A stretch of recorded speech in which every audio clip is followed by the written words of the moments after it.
All right, so we've reached our halfway mark in our program. So I think it's time that we stand up and get moving for a quick dance break. Now, we can't see you, but we're hoping that you'll join us.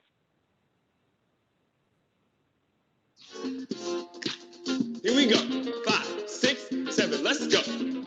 Everybody's moving through the way. Everybody's moving through the way. Hey. Everybody's moving through the way. Hey. Everybody's moving through the way. All right. And that is your American Heart Challenge. I want you to take that challenge and go challenge your friends, your teachers, your principal, everybody, yeah? Thank you guys so much for dancing with us today. Keep dancing, keep having fun, and keep that heart pumping, yeah? Thank you guys so much.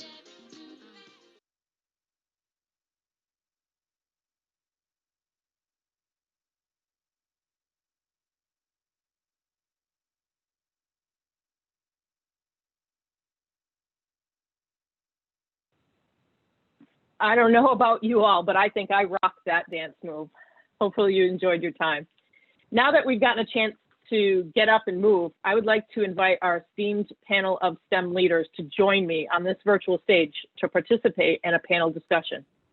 As a note, I want to encourage students and teachers joining to type any questions that you have for our panelists into the chat box. We'll be monitoring those along with doing some questions that we have pre-assessed as well.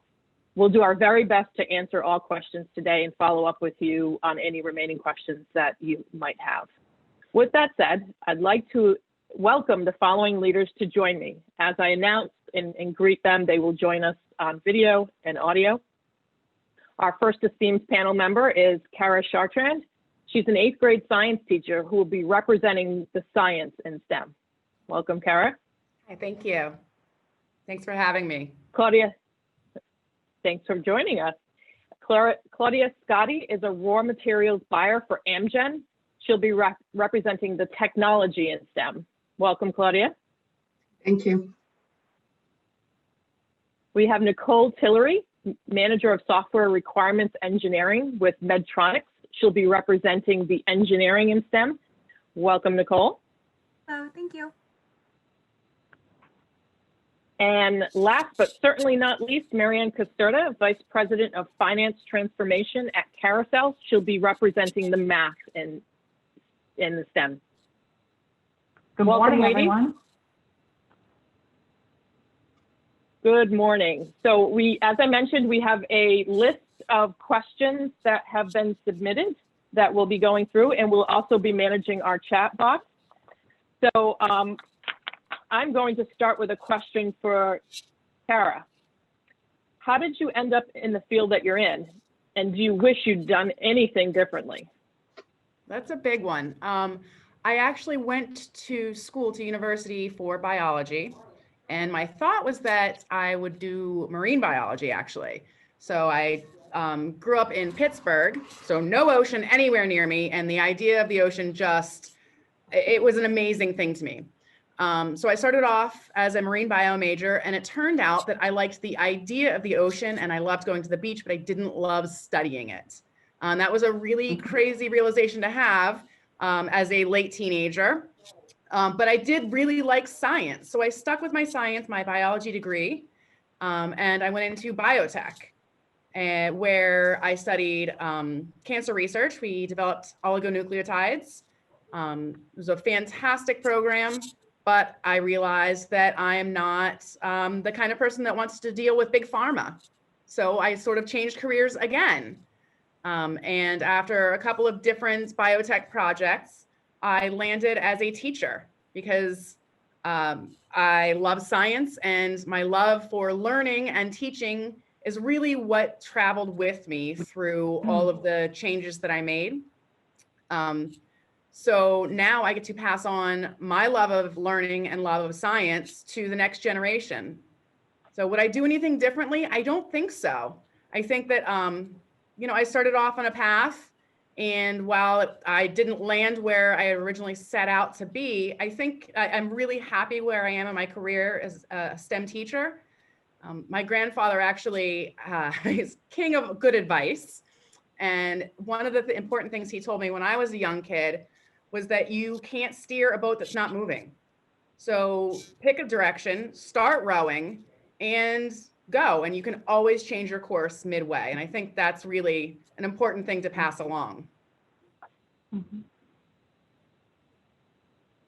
Thank you, Kara. I know we're very fortunate to have you, and you are one of my daughter's favorite teachers in the 8th grade. So thanks for all that you do. There's certainly an amazing background and journey that you've been through. So I'd like to turn the next question over to Claudia. Claudia, in your role, what's the most favorite part of your job? That is a tough question. I truly love my job every day, every positives, heavy challenges. First and foremost, something that I love about my job is that every day, everything that I do just contributes to, Amgen's mission, which is to produce these amazing medicines and to make people's lives better. So as you mentioned, I'm a raw material buyer, and it doesn't go without a challenge. But I love those challenges because, they bring in a need for problem solving. I get to work with wonderful people with different backgrounds, and at the end of the day, we make it work, and that's what's fantastic. That's great. And we did have a chat in the window here. I'm not sure if it was meant for Kara or Claudia, but it is. Why is it so important for you to see other women follow in your footsteps? And maybe you can both take a minute to answer that. I'll let you answer, Kara, first. Okay. I think it's important because there's a big discrepancy in the numbers of young women that are starting off careers in science compared to young men. And I'd like to see the playing field evened up a little bit. And it's important that our new generation of young women understand that a science career, a STEM career, is accessible and an exciting path for them. I love science, and I want other young women to love science as much and to realize that it's a viable option for them. Claudia, you want to add to that? I completely agree. Women are so well underrepresented in the field, and that's not because of not enough knowledge or capabilities, just that confidence. So I want all of you to feel empowered to be, what you want to be in the STEM field. Definitely. Thank you both. So the next question is for Nicole. Nicole, being a woman in the STEM careers, what would you like to see changed regarding future women in this field, in these fields? Yeah, to kind of, I feel like Kim and Kara kind of touched on this, but I would like it to be more even. These type of events are great. I'm so happy to participate, but I would really love it to not be necessary. I've worked at 4 different companies since I graduated college, and each one of them has had some type of women professional network. And they're great programs. I'm able to meet really inspiring women in leadership positions through these programs, build my own career. But of all those organizations, there's always been a women's professional network, but never a man's professional network. So I just like it to be more even keeled. It should be expected that women are interested in pursuing a career in STEM as opposed to some unique niche that we need to come together and encourage women and talk about. So speaking of networking, sometimes it can be a little uncomfortable or unnerving, and it could cause a little bit of anxiety getting out there and speaking with folks that you're just meeting for the first time. What are some of the things that you do to make it less uncomfortable that you can share with the group? Yeah, it is uncomfortable. And I think Kim mentioned this earlier, but she's very introverted growing up. I'm very introverted as well. On the scale, it's like far on the introvert side. And when I started my career, I thought, I've gotten to this point by myself. I graduated college by myself. I don't need anybody else. I'm just keep doing it by myself. And as soon as I started working in the medical device industry, I realized that's really not the case. You need other people to work with you, to sponsor you, mentor you, but also too, it's not going out and making friends. It's meeting people who have the same interests that you do, same drive, who are looking to accomplish some type of new and innovative technology. And so I think for me, the first step in networking was just acknowledging that this is important, and I do need other people outside of myself to be able to have the career that I want, be able to achieve the things that I want. Then after that, it was just focusing on what we wanted to achieve together. I've gotten to meet women of all different types of backgrounds from different places in the world, different perspectives, and we can all come together because we want to make these innovative technologies that makes everybody's life a little bit better and easier. So just recognizing that it is necessary and that we can all come together and we have this one common goal, and that's always a good place to start. I think networking is great personally as well. When you're faced with a challenge or there's an opportunity that you need some insight on, to reach out to your group of network peers and ask that question. 9 times out of 10, someone has gone through a similar challenge or has some advice for you. So that's another powerful benefit of building your peer network. So thank you, Nicole. So Marianne, the next question is for you. In your role at Carousel, what do you feel that Carousel is looking for in a new grad coming into the organization? What are some of the qualities? That's a great question, Michelle. So I think for me personally, when I'm interviewing new candidates, I look for a few things. Obviously, we look at things like students' performance in school. That's obviously an element of it. But I think even more importantly is working in a business environment. It's very much a team sport.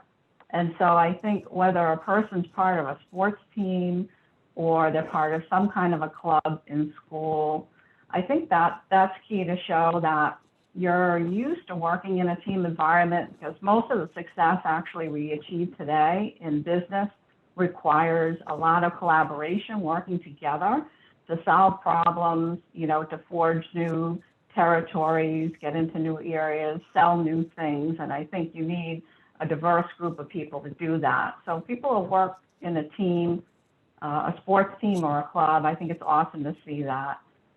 I also love it when I see volunteerism in some form or fashion. It tells me the person is somewhat, balanced in their viewpoint of all the things they want to do in life, not just the work piece, which of course we need to be devoted to, but that they do volunteer to do, I think, work in areas. There's so many organizations, I think, that need our help. If they have an internship, I would say that's the last piece. I can say personally, I found that so valuable to help me determine, is this really a career I want to follow?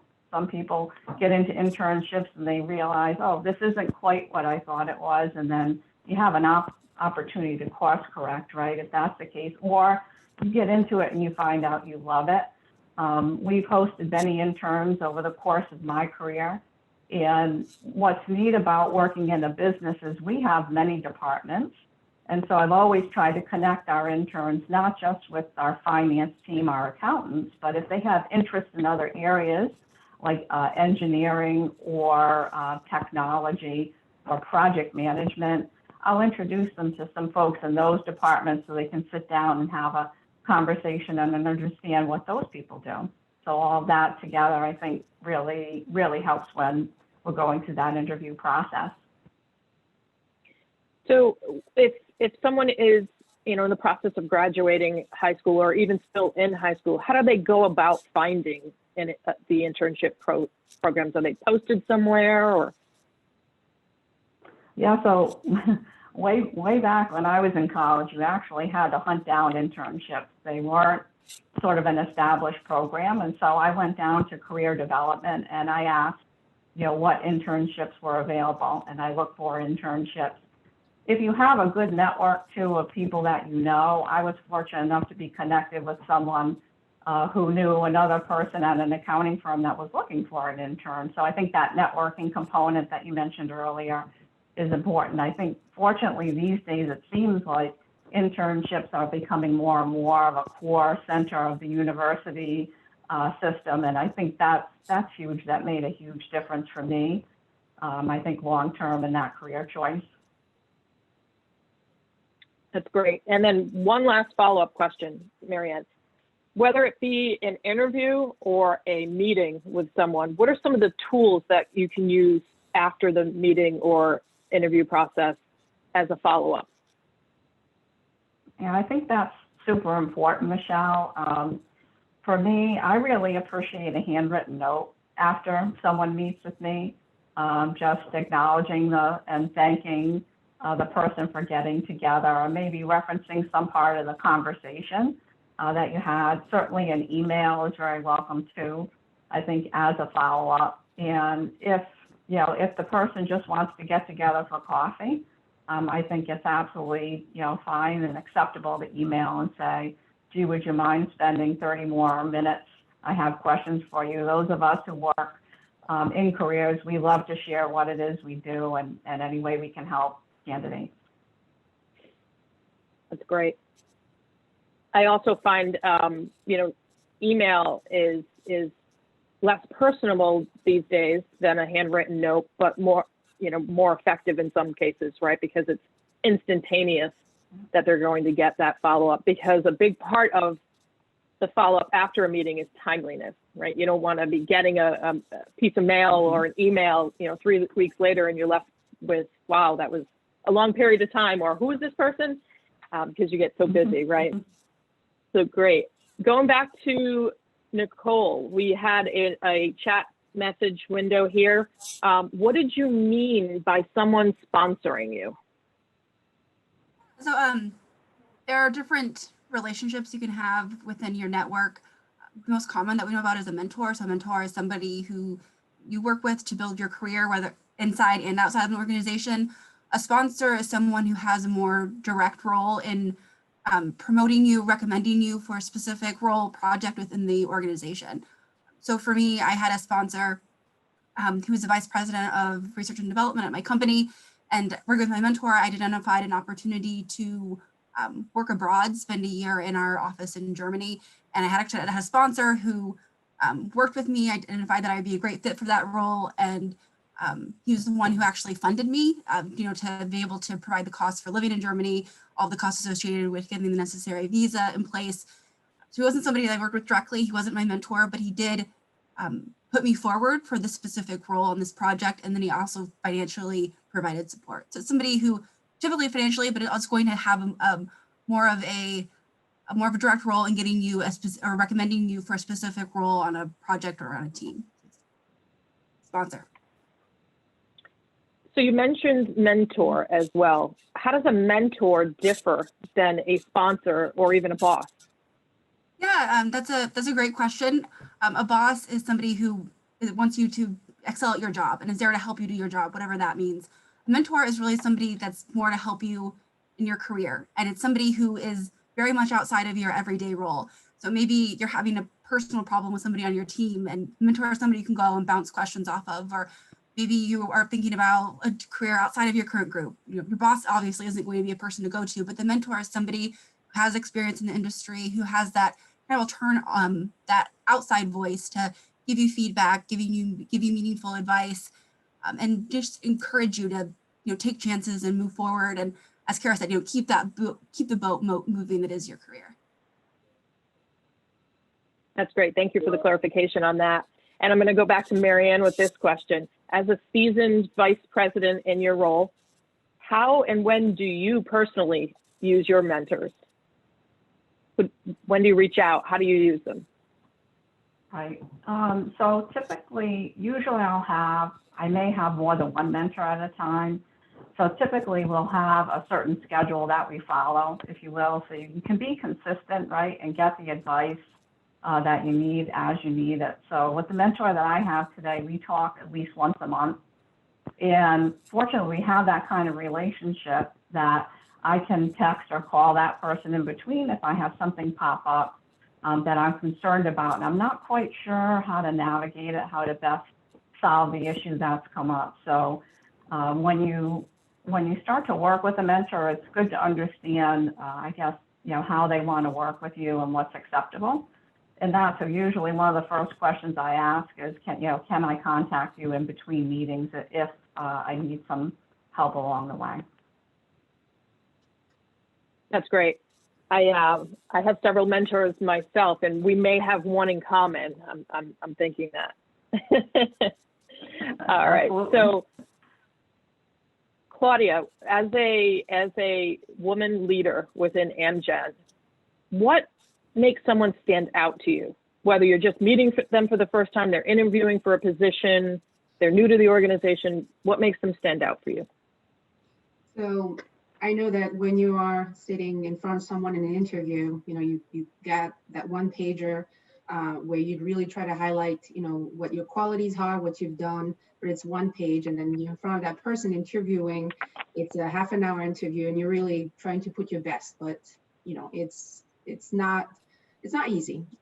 So practicing definitely, for those interviews are great. But in terms of qualities, personally, Marion mentioned, having the curriculum, showcasing your activities outside the school and, your grades. That is, kind of like the foundation. But I think it's coming across as motivated, passionate, driven.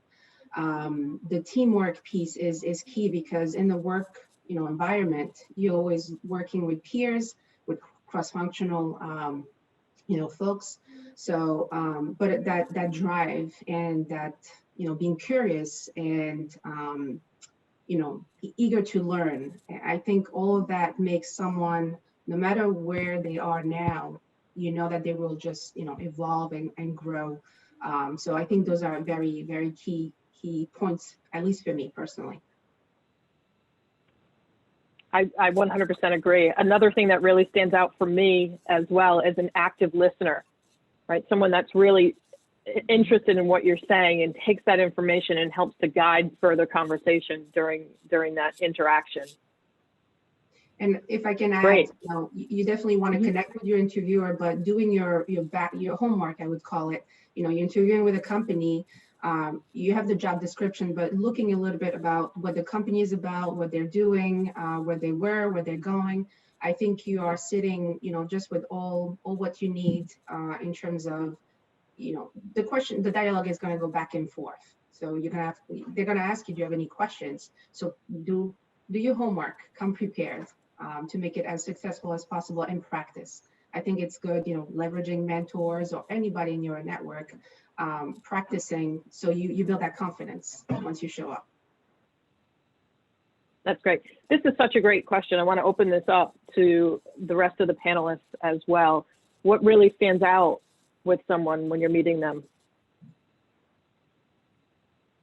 I definitely think it's, oh, go ahead, Nicole. Just one thing, extracurricular activities, leadership opportunities, but also just what I'm going to be working with this person, right? So when I interview somebody, it's, are they personable? Do I feel like they would be a good communicator? Are they going to be open-minded? And those are all things that can come across in a conversation, because at the end of the day, we want somebody who's best for the job, but we also want somebody we like spending 40 hours a week with, right?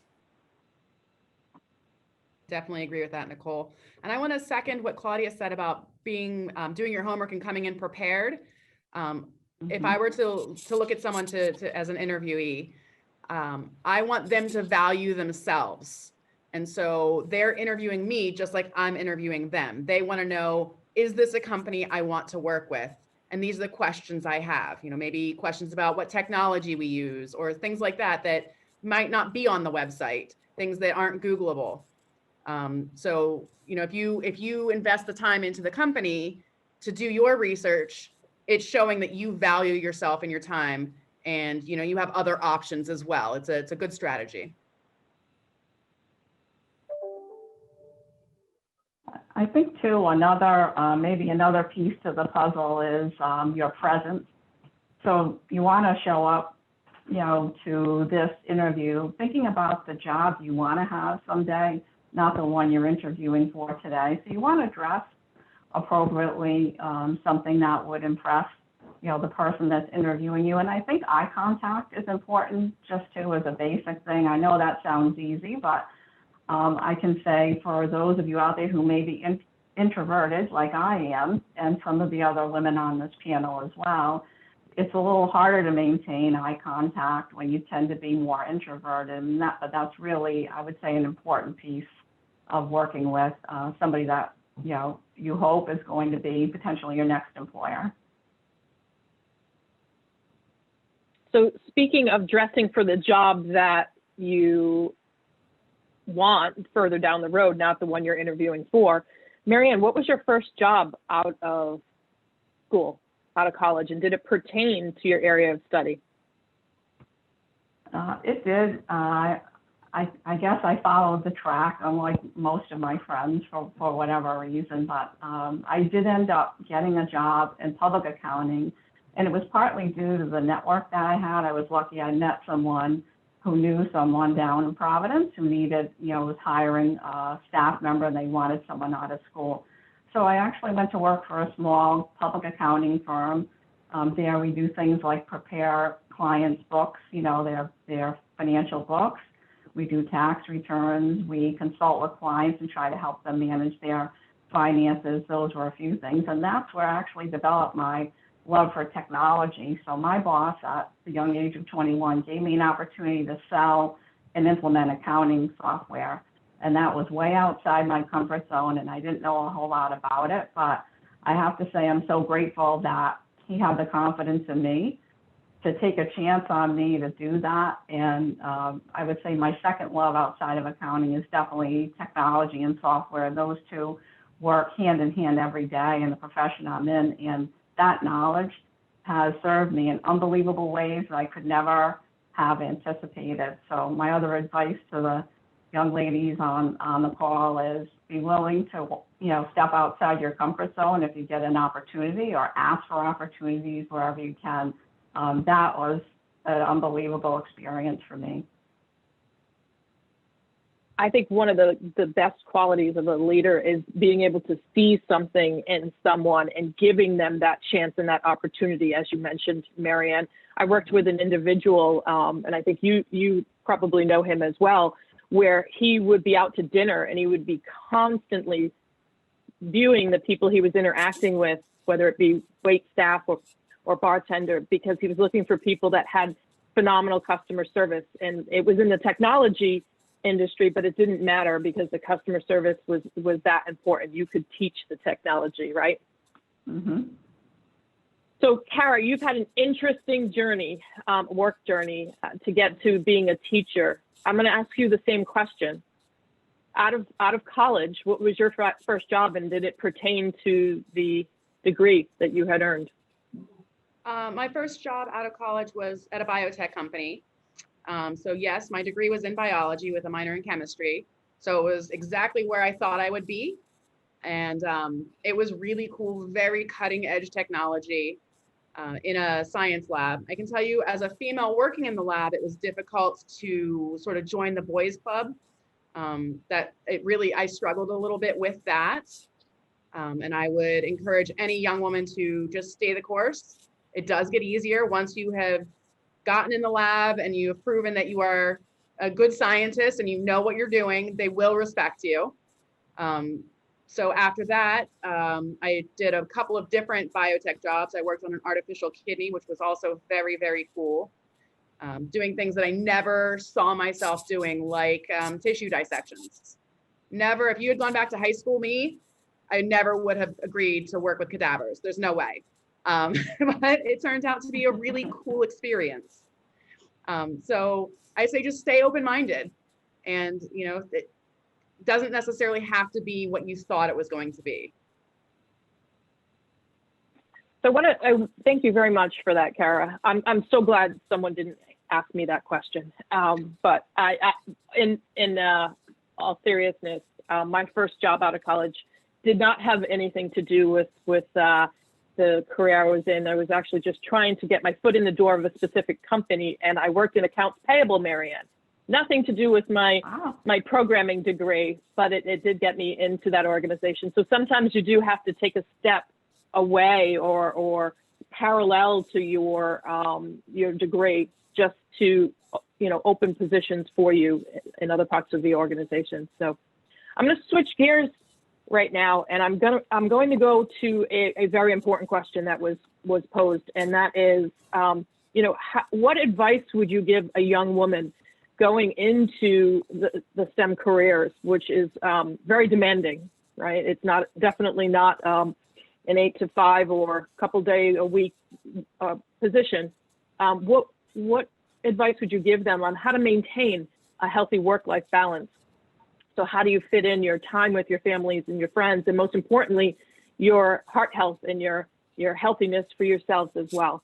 So I'll open it up to the group. So one thing where I think about all these things that we have to balance, you can't be 100% to everything all the time.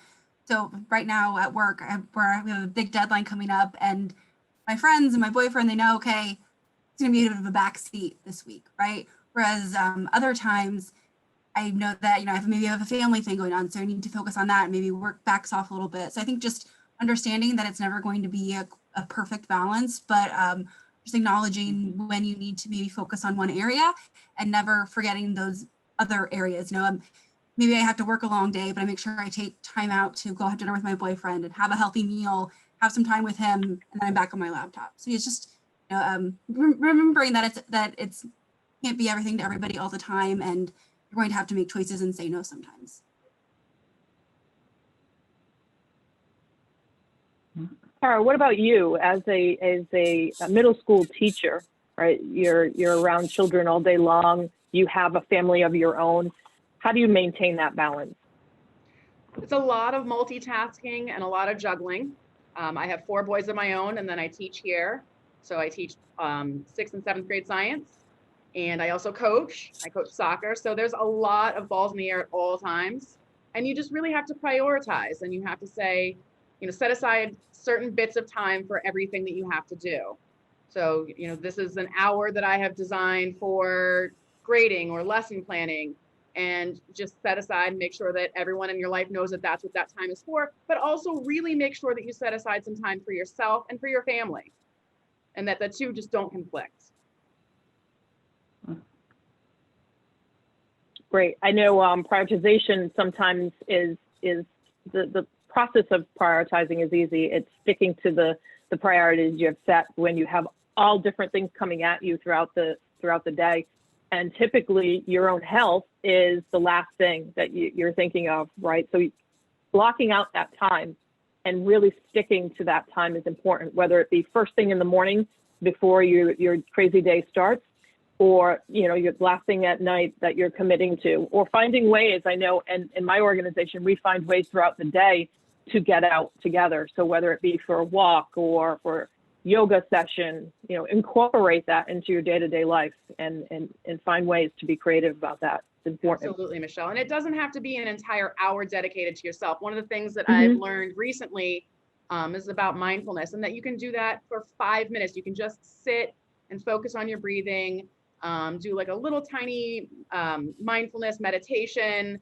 Maybe that just means listening to music in your car before you go into your job first thing in the morning, but finding little pockets of time to help improve your personal health. And it really does spill over into all aspects of your life. So if you have 5 minutes before work, maybe at lunch break, you take a quick walk, get your exercise in. It really does help. And that sort of bleeds into all parts of your life. So I've recently been focusing on my health. I've been making better food choices and exercise choices. And now I have more energy to keep up with my kids and my soccer team and those sorts of things in a way that I didn't realize was missing until I focused on my own health. That's great. My daughter, who you met earlier, actually told me, Mom, you don't have to spend that hour. You're driving yourself nuts trying to find that hour. She does 15-minute workouts every day, focused on different areas, and then maybe in a mile or 2 on the treadmills. She doesn't overwhelm herself, and she finds that she enjoys that 15 minutes every day, and she's able to make that time. So I'm trying that now. 15 minutes, I think, is doable. All right, so I'm going to switch gears back to Claudia for a second. Claudia, as a raw materials buyer for Amgen, how did you end up in the field that you're in? And do you wish you would have done anything differently to get where you are today? I may not have mentioned it, but I'm originally from France, and my background is in international business. So not much to do with fast forward, 15 years, and here I'm in the US and I'm working for Amgen, a big biopharmaceutical company. But growing up, I didn't have a set path, which I think most of the ladies on the panel didn't have a end goal. But it's about, starting to think and go through the motions. And then, to me, I realized that in terms of career, for me to be the right choice, I had to be challenging, something that I'm good at, but also something that was fulfilling. And for me, meant to do something that contributes to making people's lives better. And today, in my role at Amgen, that fulfills all of that. And I wouldn't change anything about my path, because throughout the different steps that I've taken, different roles, I've kind of taken bits and pieces, the positive, the challenges, and it made me the person I am today. And I've grown through the steps. That's great. Thank you very much for sharing that. I think, there was one important question that was put in the chat window that I would love to wrap our panel discussion around. And I'd like for each of you to just take a moment to answer this question. We'll start with Kara, because you're my top left box of my Zoom meeting. So I'm going to go around the Zoom meeting here. What has been your biggest challenge as a female in the STEM careers? My biggest challenge in STEM so far has been to find a good balance between work and passion and family. So finding things that you really enjoy doing every day in a way that doesn't conflict with your personal hobbies and things that you want to do after work. You spend so much time at your job. It's really important that you love it and that you love what you're doing. And for me, it was important that I'm making a difference in the world, and a positive difference. And so that's sort of what led me into teaching as opposed to my other careers. And parenting for me is very, very important. So with 4 young children, it's important for me to find a career that I love doing that also allows me to spend time with my kids. So it's been a challenge, but I think I've nailed it with this one. That's great. Claudia, how about you? What has been your biggest challenge? I think for me, it's been the confidence piece. I mentioned that I'm originally from France, so meaning that English is actually my 3rd language. And that can undermine your confidence as a woman, as someone that said, I can do it. I am the one. So I think through the different experiences, different steps that I mentioned, I've kind of grown. I'm not an introvert, I'm right in the middle, but it's very easy to lose that confidence piece. So you're your own worst enemy at the end of the day. So you've got to, for me, and I'm giving you all the same message, is you got to believe in yourself. The sky is the limit. You're your own worst enemy. You can do it. And that's what I tell myself every day. Still to my current job, I'm not done with my career. And so that's the key for me. That's a great message for everyone. Confidence is our biggest enemy, right? When we're not feeling confident or looking confident, you definitely can be off your game. So that's a great one. Thank you, Claudia. Nicole, how about you? Your biggest challenge? I'm so glad Claudia went first because I'm going to steal large portions of her answer. But yeah, definitely confidence. My first job out of college, I was the only woman in the room all the time. And it's scary to speak up when you're young and you're the only woman and everybody's been doing this job for 20 years. And getting the confidence in yourself, owning that piece that you are the expert on and being able to voice that. Right now, I'm working on a robotic surgery project, and I work with a bunch of PhDs in robotics, and I have my bachelor's in biomedical engineering, and they have their piece, and they maybe are super genius at that, but I have my one piece of the project that I own, and then I need to be confident and speak up and represent to the whole team. Yeah, definitely the confidence piece, and just getting to that place where you can speak up and just go toe to toe with the guys when you need to. Great. Thank you, Nicole. And I think we can all kind of point to the confidence thing at some point in our careers. Marianne, of everything you've just heard from these other lovely ladies, what has been one of your biggest challenges as a woman in STEM? Yeah, I think I would have two comments there. One is, I would say the path I ended up on was a fair amount of luck in my case. So, you know, it's more advice for the young ladies on this call to be intentional about what your path is. Me, I happened to meet some of the right people. Yeah, I put myself in front of some of the right people. But some of the roles that I've had, like the one I had at my last company that's rolled into an interesting new position at my new company, it was just someone I was involved with connecting with the CEO of another company, and it was luck for me that I landed at that company. That was transformational, I would say, for me. So try to be intentional about your path. I feel so fortunate that I had sort of luck on my side and maybe knew some of the right people that helped me get there.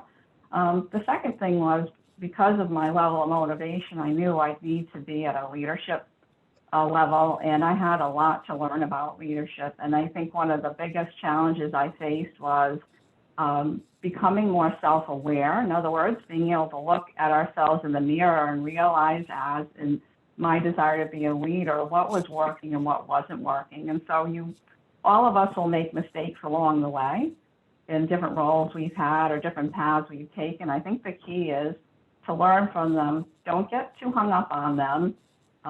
Learn from them and be able to move forward and make, corrections as you need to, so that you can be, as I would say, impactful and successful as you can be. That is great.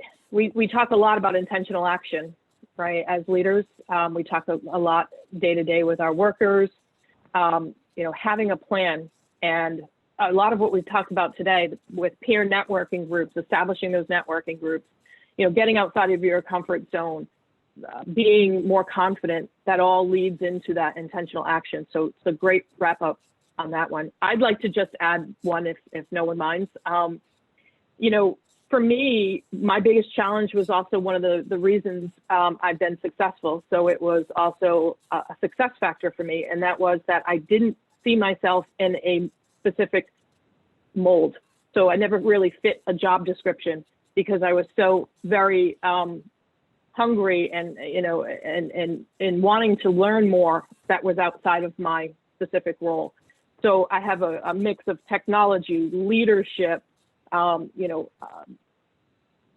understanding people and what motivates them. And it's really allowed me to fit outside the mold of a current job description. So I would say to anybody listening today, just because you take a specific role doesn't mean you have to work within that job description or that role. Constantly be looking upstream and downstream at what other opportunities, what are some of the other things that you can learn? How can you take what, environment that you're in and be a sponge, just keep taking things in? How do you find that person, that mentor, that sponsor, someone within that organization or even outside of the organization to help you to continue to grow and evolve? And, this is going to sound cliche, but never stop learning.